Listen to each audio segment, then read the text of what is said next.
તો આજનો વિડીયો તમારા માટે ખૂબ જ જરૂરી છે। આજે આપણે શું જોવાના છીએ વિદ્યાર્થી મિત્રો?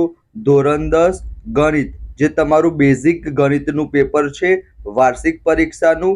અને વિદ્યાર્થી મિત્રો પ્રથમ પરીક્ષામાં પણ આનામાંથી ઘણું બધું તમારા પેપરમાં પૂછાશે। આ વિદ્યાર્થી મિત્રો ગુજરાત સરકારે ઓફિશિયલી જાહેર કર્યું છે વર્ષ 2024-25 માટે વાર્ષિક પરીક્ષાનું પ્રશ્નપત્રનું પરિરૂપ, જે 80 માર્ક્સનું તમારું પેપર આવશે। 3 કલાકનો વિદ્યાર્થી મિત્રો સમય હશે। કયા ચેપ્ટરમાંથી કેટલા માર્ક્સનું પૂછાશે, તો અહીંયા વિદ્યાર્થી મિત્રો તમે આનો સ્ક્રીનશોટ લઈ શકો છો। પહેલું નંબર વાસ્તવિક સંખ્યાઓથી લઈને 14મું ચેપ્ટર સંભાવના, કયા ચેપ્ટરમાંથી કેટલા માર્ક્સનું પૂછાશે અહીંયા વિદ્યાર્થી મિત્રો તમે જોઈ શકો છો। આનો સ્ક્રીનશોટ લઈ લેજો। આજે આપણે પ્રશ્નપત્ર જોઈશું, એનું સોલ્યુશન પણ જોઈશું। આનો પર તમે સ્ક્રીનશોટ લઈ શકો છો કે વિભાગ એ માં 24 માર્ક્સનું પૂછાશે। એના પછી વિભાગ બી, વિભાગ સી અને વિભાગ ડી માં કેટલા પ્રશ્ન પૂછાશે। ચલો હવે આપણે આગળ જઈએ વિદ્યાર્થી મિત્રો। ધોરણ 10 ગણિત બેઝિક પ્રશ્નપત્ર, એનો વિભાગ એ, એનું 24 માર્ક્સનું આપણે હેતુલક્ષીનું સોલ્યુશન જોઈએ છીએ। તમારે પ્રથમ પરીક્ષામાં પણ આનામાંથી પૂછાઈ શકે છે। પહેલા નંબરનો પ્રશ્ન શું કહે છે વિદ્યાર્થી મિત્રો? જ્યારે આપણને 3 સરખા હોય, A1/A2, B1/B2 અને C1/C2, 3 સરખા હશે ત્યારે વિદ્યાર્થી મિત્રો બંને રેખા એકબીજાની ઉપર આવશે। એને આપણે શું કહીએ વિદ્યાર્થી મિત્રો? સમપાતી રેખા કહેવાય। તો આ તમારે યાદ રાખવાનું છે વિદ્યાર્થી મિત્રો। 3 શરત છે, એક તમારી પરીક્ષામાં 100% પૂછાશે। વિભાગ સી માં 3 માર્ક્સમાં પણ પૂછાઈ શકે છે, અથવા તો 1 માર્ક્સમાં હેતુલક્ષીમાં 100% પૂછાશે। આ 3 શરતો, 3 વિદ્યાર્થી મિત્રો સરખું હોય તો સમપાતી રેખા આવે, પહેલું બીજું સરખું ના હોય તો છેદતી રેખાઓ આવશે, પહેલું બીજું સરખું હોય પણ ત્રીજું સરખું ના હોય તો સમાંતર રેખાઓ આવશે। એક વખત તમે વિદ્યાર્થી મિત્રો જોઈ લેજો। એના પછી બીજા નંબરનો પ્રશ્ન છે, દ્વિઘાત સમીકરણનો ઉકેલ શોધવાનું દ્વિઘાત સૂત્ર તરીકે ઓળખાતું સૂત્ર ખાલી જગ્યા ગણિતશાસ્ત્રીએ આપ્યું હતું, તો એમાં જવાબ આવશે વિદ્યાર્થી મિત્રો શ્રીધર આચાર્ય। ત્રીજા નંબરનો પ્રશ્ન, કોઈ સમાંતર શ્રેણી માટે A10 બરાબર શું થશે? તો સરસ મજાનું સૂત્ર તમને ખબર જ છે, AN બરાબર શું થાય? A પ્લસ N-1 થાય। તો અહીંયા વિદ્યાર્થી મિત્રો N10 આપેલા છે, તો 10 માંથી 1 જાય તો કેટલા આવશે? 9 આવશે। તો જવાબ શું આવશે? A પ્લસ 9D આવશે। એના પછી ચોથા નંબરનો પ્રશ્ન છે, ઉગમ બિંદુથી અંતર તો આપણને ખબર જ છે વિદ્યાર્થી મિત્રો, વર્ગમૂળમાં શું થશે? A² પ્લસ B² થશે। અંતર સૂત્ર તમે વાપરો બરાબર। ઉગમ બિંદુના યામ શું આવે? 0, 0 આવે। તો આને x1 y1 કહી દો અને x2 y2 કહી દો અને સૂત્રમાં કિંમત મૂકશો તો આપણને જવાબ મળી જશે। એના પછી પણ સારો ક્વેશ્ચન છે, sin² 45, તો sin 45 ની કિંમત કેટલી થાય વિદ્યાર્થી મિત્રો? વર્ગમૂળમાં થશે 1/√2। પણ અહીંયા આપણે sin² પૂછ્યું છે, તો આપણે જ્યારે વર્ગ કરીશું ત્યારે શું થશે? ઉપર 1નો વર્ગ 1 જ થશે અને નીચે વર્ગમૂળમાં 2નો વર્ગ શું થશે? 2 થશે। તો આપણો જવાબ શું આવશે વિદ્યાર્થી મિત્રો? 1/2 આવશે। ફટાફટમાં તમારે એ ઓપ્શન ટીક ના કરી દેતા બરાબર। ચલો એના પછી વિદ્યાર્થી મિત્રો છઠ્ઠા નંબરનું, અહીંયા હું સરસ મજાનું સૂત્ર લખું છું, એનો તમે સ્ક્રીનશોટ લઈ લેજો। Z બરાબર શું થશે? 3m - 2x બાર। Z એટલે શું થશે વિદ્યાર્થી મિત્રો? બહુલક, m એટલે થશે મધ્યસ્થ અને x બાર એટલે થશે વિદ્યાર્થી મિત્રો મધ્યક। આ આંતર સૂત્ર છે મધ્યક, મધ્યસ્થ અને બહુલકનું। અહીંયા વિદ્યાર્થી મિત્રો આપણને x બાર અને z 15 આપેલું છે, તો m પણ વિદ્યાર્થી મિત્રો 15 જ થશે। બે કિંમત સરખી હોય તો ત્રીજી કિંમત પણ સરખી થશે, પણ વિદ્યાર્થી મિત્રો જો બે કિંમત અલગ હોય તો તમારે આ સૂત્રની મદદથી તમે ત્રીજી કિંમત શોધી શકશો। તો તમારી પરીક્ષામાં 6 વિકલ્પો પૂછાશે। હવે આપણે ખાલી જગ્યા જોઈએ।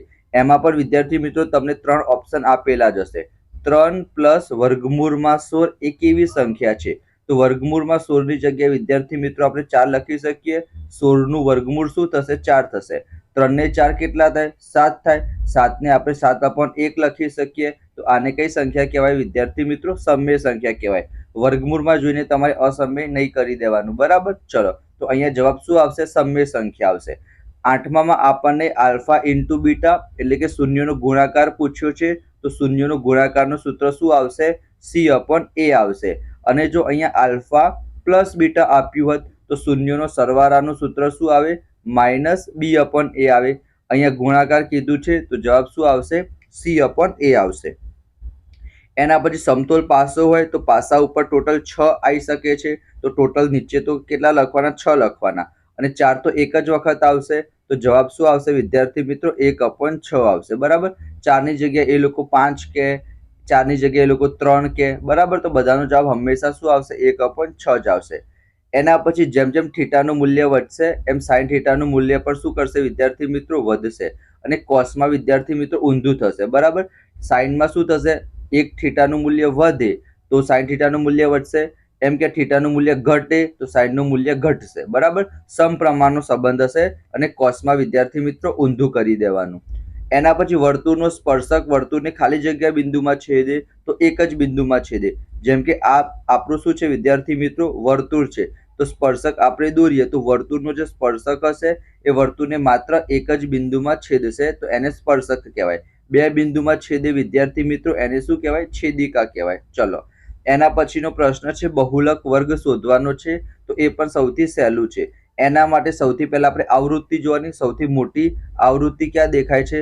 તમે કહેશો સર સૌથી મોટી આવૃત્તિ 16 છે. તો બસ, તો 16ના જે ઉપરનો વર્ગ હોય એને શું કહેવાય વિદ્યાર્થી મિત્રો? બહુલક વર્ગ કહેવાશે. સૌથી મોટી આવૃત્તિ, એના ઉપરના વર્ગને આપણે બહુલક વર્ગ કહીશું. તો આપણે 6 ખાલી જગ્યા જોઈ. એના પછી 4 શું આવશે વિદ્યાર્થી મિત્રો? ખરા ખોટા આવશે. એમ કીધું છે કે 5 અને 15નો ભૂસા 10 થાય. 5ની જગ્યાએ આપણે શું લખી શકીએ વિદ્યાર્થી મિત્રો? 5 એકા 5. અને 15ની જગ્યાએ આપણે શું લખી શકીએ? 5 તરી 15. હવે વિદ્યાર્થી મિત્રો આ બંનેમાં સામાન્ય શું દેખાય છે? 5 દેખાય છે. તો ગુસા 5 આવવો જોઈએ, પણ એ લોકોએ 10 કીધું. એનો મતલબ આ વિધાન કેવું છે? ખોટું છે. એના પછી વિદ્યાર્થી મિત્રો તમને 14મા નંબરના પ્રશ્નમાં કીધું છે y = p of x. અહીંયા કૌંસમાં શું લખેલા છે? x લખેલા છે. તો x અક્ષને કેટલી જગ્યાએ ઇન્ટરસેક્ટ થાય છે? દેખાય છે કે 3 જગ્યાએ ઇન્ટરસેક્ટ થાય છે. તો શૂન્યોની સંખ્યા 3. વિધાન કેવું છે? સાચું છે. ફક્ત દ્રષ્ટિહીન એટલે કે જે લોકોને દેખાતું ના હોય એ લોકો માટે પ્રશ્ન છે. ત્રિઘાત બહુપદીને મહત્તમ શૂન્યોની સંખ્યા 3 હોય તો એ વિધાન પણ કેવું કહેવાય? સાચું કહેવાય. ત્રિઘાત બહુપદી હોય તો 3 હોય, દ્વિઘાત બહુપદી હોય તો 2 હોય, અને સુરેખ બહુપદી હોય તો જવાબ કેટલો આવશે? 1 આવશે. બરાબર. એ યાદ રાખજો. એના પછી જે પહેલો જ પ્રશ્ન હતો એના જેવો પ્રશ્ન છે કે જ્યારે a1/a2 અને b1/b2 સરખા ના હોય તો સુસંગત કહેવાય. હા વિદ્યાર્થી મિત્રો, છેદતી રેખાઓ જવાબ આવશે. એનો મતલબ સુસંગત કહેવાય. પ્રયોગની તમામ મૂળભૂત પ્રાથમિક ઘટનાઓની સંભાવનાનો સરવાળો 0 થાય. ના વિદ્યાર્થી મિત્રો, કેટલો થશે? 1 થશે. બરાબર. 16 આપણે જોયા. બરાબર. જો તમને પસંદ આવી રહ્યો હોય વિડીયો તો લાઈક જરૂર કરજો, ચેનલને સબસ્ક્રાઇબ જરૂર કરજો. સમાંતર શ્રેણીનું nમું પદ શોધવાનું સૂત્ર આપણને ખબર જ છે. an બરાબર શું થશે? a પ્લસ કૌંસમાં n-1 ઇન્ટુ d. વર્તુળને વધુમાં વધુ કેટલા સ્પર્શક મળે? તો વધુમાં વધુ 2 સ્પર્શક મળશે. આમ તો એવું પૂછાય કે વર્તુળને કેટલા સ્પર્શક હોય? તો અનંત આવશે. અને સમાંતર પૂછ્યું છે તો કેટલા આવશે? 2 આવશે. જેમ કે એક અહીંયા દોરું અને એક અહીંયા દોરું. એ જ પ્રમાણે હું આ રીતના પણ દોરું. કઈ પણ રીતના તમે દોરશો તો સમાંતર કે તો કેટલા આવશે? 2 આવશે. સૂર્ય પૂર્વમાં ઉગે એ ઘટનાની સંભાવના 1 કહેવાય. બરાબર. કારણ કે ચોક્કસ ઘટના છે, સૂર્ય રોજ પૂર્વમાં જ ઉગશે. એના પછી છે 65 અને 75ની વર્ગ લંબાઈ. તો આગળનું હોય ને અધર સીમા કહેવાય, પાછળનું હોય ને ઉધ્વ સીમા કહેવાય. તો પાછળનામાંથી આગળનું આપણે માઇનસ કરી દેવાનું. 75માંથી 65 જશે તો કેટલા આવશે? 10 આવશે. તો વર્ગ લંબાઈ જેને આપણે h વડે દર્શાવીએ છીએ. બરાબર. ક્લાસ ઇન્ટરવલ જેની વર્ગ લંબાઈ કેટલી આવશે? 10 આવશે. અને એના પછી છેલ્લા 4 જોડકા જોઈ લઈએ આપણે. અર્ધગોલકનું કુલ પૃષ્ઠફળ. તો આ શું છે વિદ્યાર્થી મિત્રો? અર્ધગોલક છે. તો એનું કુલ પૃષ્ઠફળ કેટલું આવશે? 3πr² આવશે. વક્ર સપાટીનું કીધું હોય તો 2πr² આવે. કુલ પૃષ્ઠફળ કીધું છે તો 3πr² આવશે. 10 રૂપિયાના સિક્કાનું ઘનફળ. તો જે 10 રૂપિયાનો સિક્કો હશે વિદ્યાર્થી મિત્રો, એનો આકાર કેવો હશે? સિલિન્ડર હશે, એટલે કે નળાકાર હશે. તો નળાકારનું આપણે ઘનફળ શોધવું હશે તો સૂત્ર શું આવશે? πr²h આવશે. એના પછી લઘુવૃત્તાંશનું ક્ષેત્રફળ. તો લઘુવૃત્તાંશ કોને કહેવાય વિદ્યાર્થી મિત્રો? આ જે ભાગ છે એને લઘુવૃત્તાંશ કહેવાય. વર્તુળનું ક્ષેત્રફળ કેટલું આવે? πr² આવે. પણ અહીંયા માનીને ચાલો કે થીટા બનાવે તો થીટા πr²/360. આ મૂળભૂત સૂત્ર છે લઘુવૃત્તાંશનું. પણ અહીંયા વિદ્યાર્થી મિત્રો શું થશે? અહીંયા આપણે કટ કરીશું થીટા પાઈ આર સ્ક્વેર અપોન 360. તો અહીંયા એવું કઈ જગ્યાએ તમને દેખાય છે વિદ્યાર્થી મિત્રો? હા, દેખાય છે. ઓપ્શન નંબર બી માં દેખાય છે, બરાબર. તો લઘુવૃત્તાંશનું ક્ષેત્રફળ થશે થીટા પાઈ આર સ્ક્વેર અપોન 360. અને અર્ધવર્તુળનો પરિઘ આપણે જોવા જોઈએ વિદ્યાર્થી મિત્રો. તો અર્ધવર્તુળનો પરિઘ, સોરી, આ તો વર્તુળ બનાવી દીધું. અર્ધવર્તુળનો આપણે બનાવીએ પરિઘ, તો આ અર્ધવર્તુળ થઈ ગયું. તો આના પરિઘનું સૂત્ર એકચ્યુઅલી શું આવે વિદ્યાર્થી મિત્રો? આટલું પાઈ આર આવશે, બરાબર. અને આટલું એડ કરવું પડશે 2r. તો ઓરિજિનલ આમ તો પાઈ આર પ્લસ 2r આવે, પણ અહીંયા માત્ર પાઈ આર આપેલું છે, તો આપણે એ ટીક કરી દઈશું, બરાબર. તો આ વિભાગ એ હતો જે 24 માર્ક્સ. આનામાંથી પ્રથમ પરીક્ષામાં પણ તમારી પરીક્ષામાં પૂછાવાના સૌથી વધારે ચાન્સીસ છે. વિજ્ઞાન છે, અંગ્રેજી છે, સામાજિક વિજ્ઞાન છે, એનું પણ આપણે સોલ્યુશન કરીશું. એના સિવાય વિદ્યાર્થી મિત્રો વિભાગ BCD હું તમને બતાવી દઉં છું. તમે એનો સ્ક્રીનશોટ લેવો હોય તો લઈ લેજો. આ વિભાગ બીમાં ટોટલ 13 પ્રશ્નો પૂછાશે. એનામાંથી આપણે 9 પ્રશ્ન લખવાના છે. એના પછી અહીંયા વિદ્યાર્થી મિત્રો વિભાગ C પણ તમે જોઈ શકો છો. ટોટલ 9 પ્રશ્ન પૂછાશે. એનામાંથી આપણે 6 પ્રશ્ન લખવાના છે. અને આપણે જો વિભાગ D ની વાત કરીએ વિદ્યાર્થી મિત્રો, તો વિભાગ D માં આપણે 5 પ્રશ્ન આવશે.